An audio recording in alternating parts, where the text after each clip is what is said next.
Hey guys, welcome back.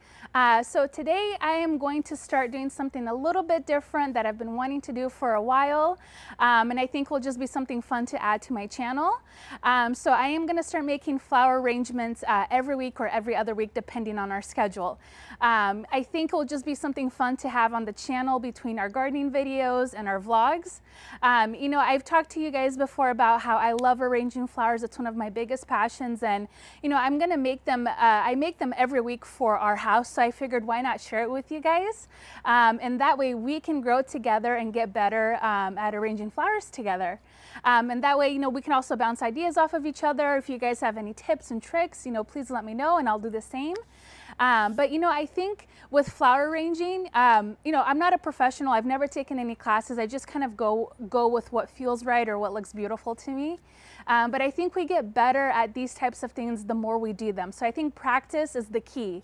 And I do know some rules and some tricks that I've learned throughout the years, but I think ultimately you just have to make sure that you love what you're doing. I don't want to set some, boundaries or, strict policies of, how you can do this and that. I think at the end of the day, if it makes you happy, then that's all that matters. Things are taking a little bit longer to bloom, but that's okay because I went to the store, I picked up some flowers. I did harvest some things that were already blooming in our garden today. But so we'll kind of have like a mishmash of flowers. But anyways, let me show you what we have today and then we'll get started. And I will be talking a little bit throughout the video. And as time as our videos progresses, I will share more tips and tricks as we go along. Anyways, let me show you the flowers that we have.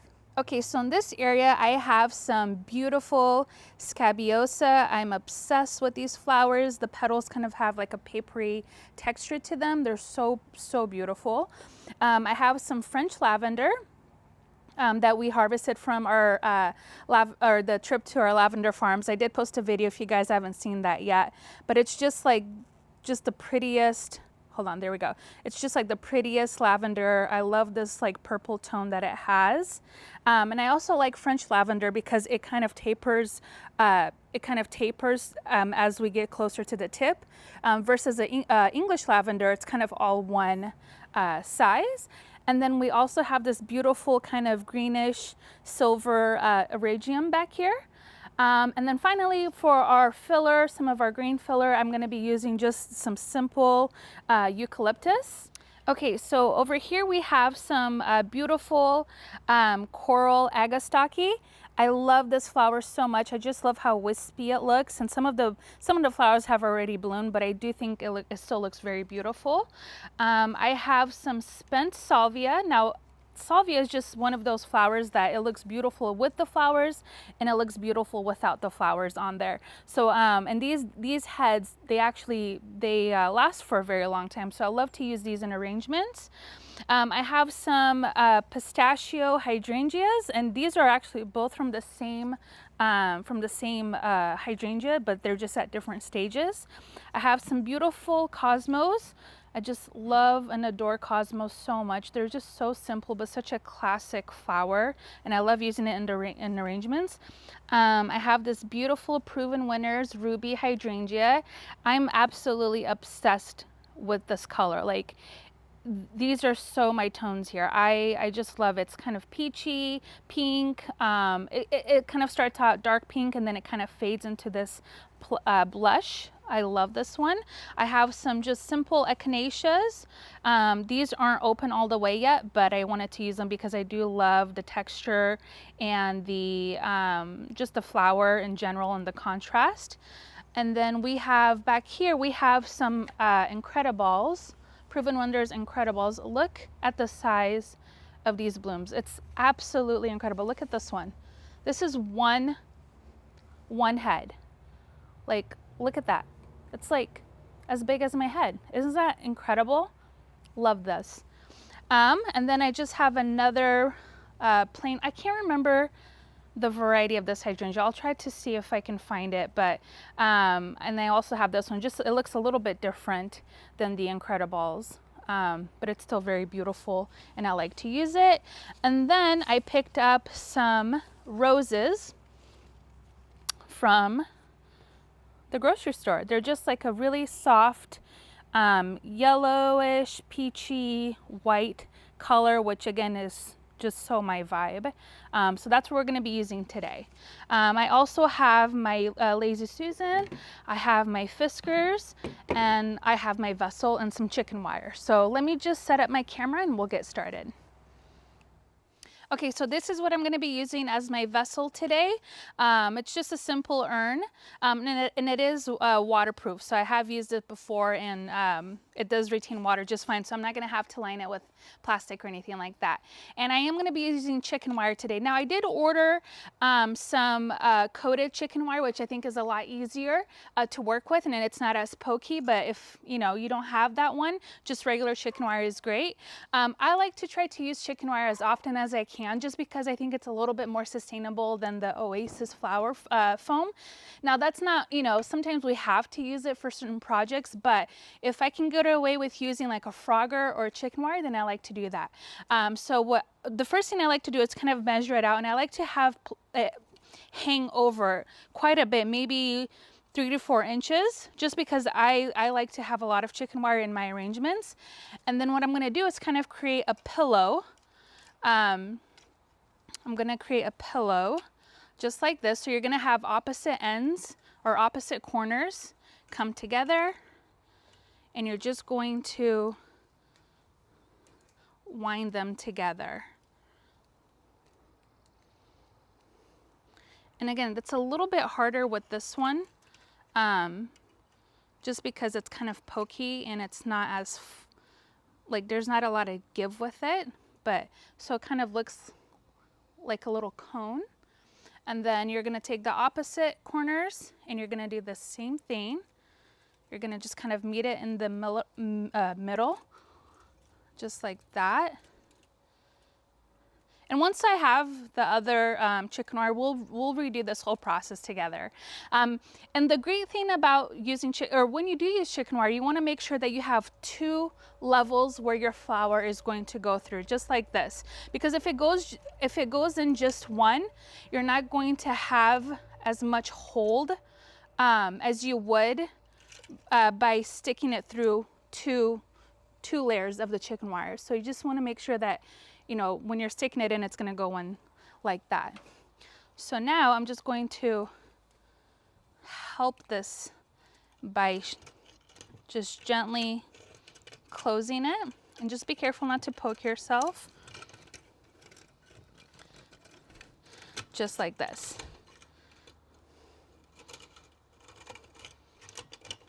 And now typically you do want to use flower tape as well to tape this up, but I actually just ran out, so I'm not going to be using it today. And that's why I used the bigger piece as well, just because it's not going to move around. If I had a smaller piece of chicken wire in here, then I would definitely have to use some flower tape so it doesn't move around when I transfer or move this arrangement around. So I already have my water, and I actually did add a little bit of flower food. So I'm going to add the water in first, just like that. And today I want to create kind of an asymmetrical shape. So we're going to start kind of with a high point and kind of move our way down to a low point. I just think those are really pretty and just creates a lot of visual interest, and it's really just drawing. And I want to make sure that I'm going to be putting this in the center of our dining table. So I'm going to make sure that it's full in all sides, but we will kind of have a general kind of a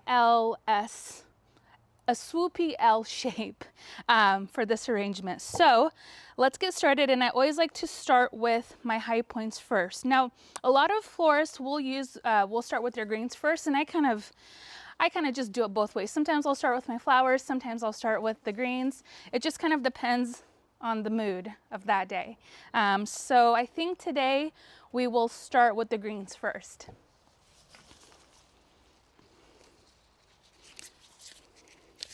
So I love Eucalyptus so much.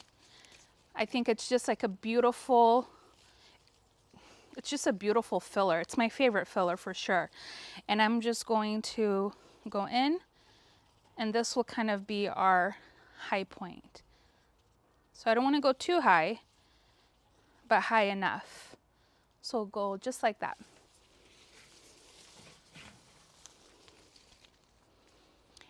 And when I'm using greens like this, you want to, you know, I want to cut some of these bottom branches, but I save it to use at the end. You know, I don't want to waste them. So I'll just kind of do that. I really should be cutting it. And I actually forgot to clip this, but you want to cut all of your flowers and greens at a 45-degree angle, just like that, nice and sharp. And that's going to ensure that your flowers are drinking up more water, so it has more surface area to absorb the water. I'm actually gonna go, then let's cut this one just like so. Okay, and then we'll take some of these smaller ones, and this will kind of be our low point down here.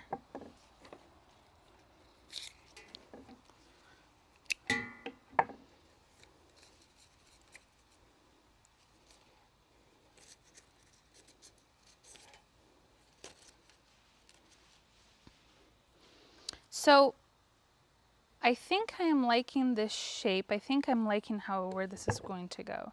Okay, so let's continue with our greens.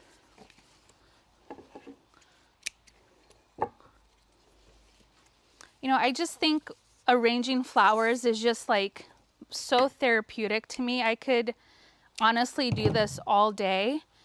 And I started it when I really started doing flower arrangements when I was working on my undergrad, just because I found it was just so relaxing to me, and it was just a fun way to be creative. So, you know, that's why I love it. And I love living things in my house. So if it's not a plant, then, you know, it could be an arrangement. So with roses, actually, let's not go there. Let's continue with our greens. See, I get off track. I'm like a squirrel. I just like get off on a tangent and forget to come back to it. And you'll probably hear some of our neighbors are setting off fireworks, which is really fun. Hope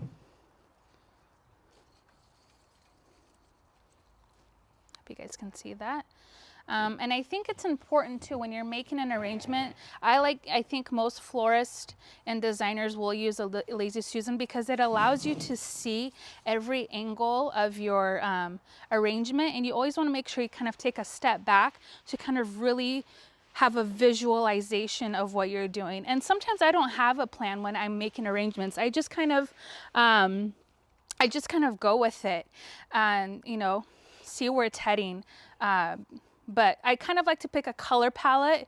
But again, even that sometimes I don't have a color palette in mind. But when you are making flower arrangements, you want to think about the colors that you're going to be using, and you want to think about the color wheel, because you always want to use colors that complement each other. So like yellow and purple, or orange and blue. So just kind of keep that thought in mind when you're choosing flowers, if you're going to be making arrangements yourself.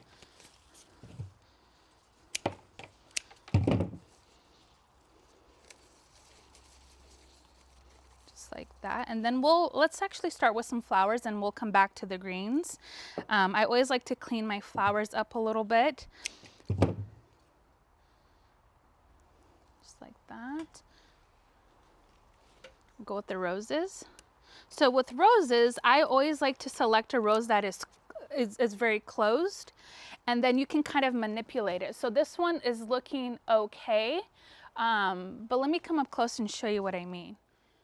Okay, so sometimes when we get our roses, they kind of are in a little bit of, like, the outer petals are in bad shape. So what I like to do is I'll always pull off a couple of those ones that are damaged. And then when they're like this, I kind of like to manipulate them a little bit more. So what I'll do is I'll actually just gently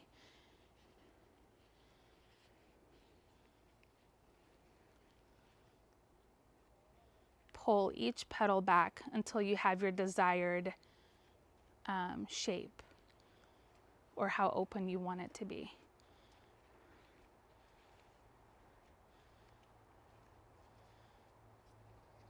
You can even flip some of these back.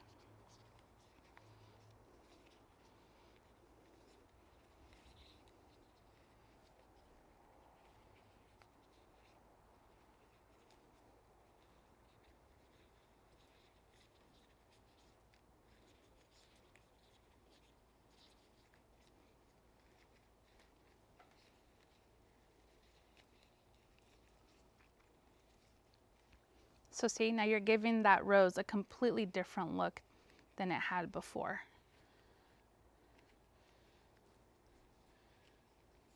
So you just kind of play around with it until you see what you like. Isn't that pretty?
I forgot to show you, I also have this beautiful Gaura. We have a couple of these in our garden, and it's one of my favorite perennials in the garden. I just love the blooms. They rebloom once you cut them down. So these are perfect for your landscape, and they're perfect for arranging in arrangements. And they kind of look like a little firework. That's what I think of them when I see them. So they're super gorgeous. And you know, I love using all types of textures and flowers. I love using strawberries. You know, if I can get one that has like some strawberries on it, I'll just kind of have it draped over like that. I think blueberries is really fun to use in arrangements, but Strega gave me the stink eye. He said apples and pineapples you can also use. He always gives me the stink eye when I tell him I'm going to take some blueberry branches, just because our blueberries are still kind of young, so he doesn't want to sacrifice them for my arrangements, which is understandable. You know, that's okay. But we have a ton of grapes, so as soon as our grapes are ready, I will definitely be taking some of those for some arrangements. He's like, we'll see. I'll just do it on a day you're not in the garden. I'm gonna pop a tent. He said he's gonna pop a tent.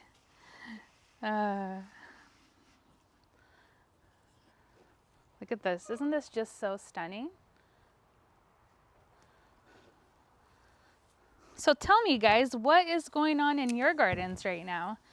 I know I've just been kind of lagging with some of our projects just because the weather has been kind of all over the place here in Portland, but we're finally getting some nice consistent weather, which is great because we have so many projects to get done.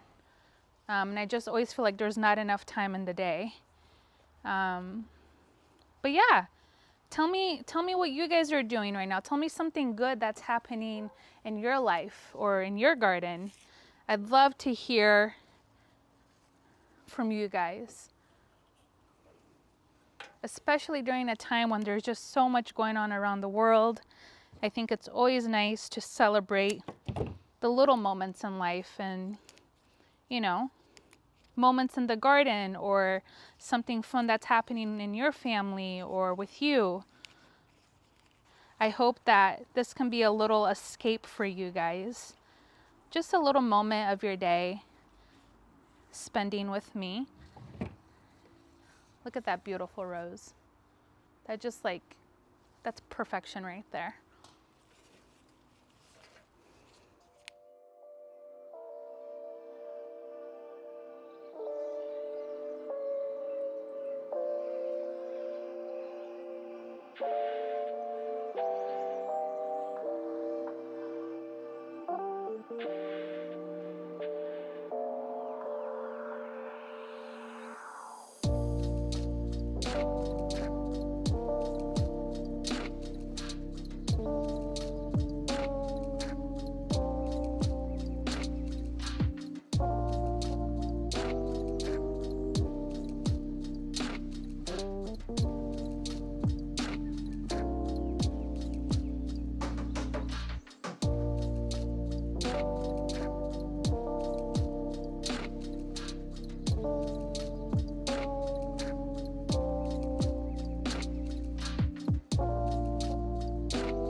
And now when you're done, you just kind of go around and you manipulate the flowers a little bit more.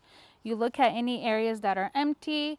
You want to flip any petals that are bent backwards and see if you need to fill any of those spaces. I think this area looks pretty good. This one looks sad, it's gone. There's just, I'm going to actually gently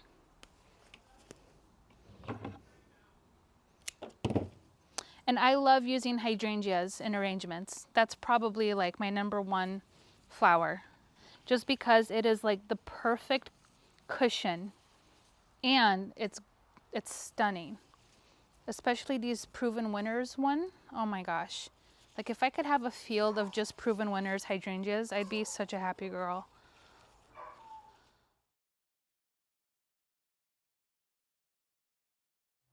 All right, guys, well, that's it for today's project. I hope you enjoy coming along and seeing this arrangement come together. I'm really, really excited about this new series on my channel. So if you have any tips and tricks, please let me know in the comments down below. If you haven't already, I would love for you to like and subscribe and join our channel and, you know, just join me on my gardening journey and making arrangements and vlogs. And yeah, I'm just really looking forward to hearing back from you guys. Thank you again so much for watching, and I'll see you next time. Bye-bye.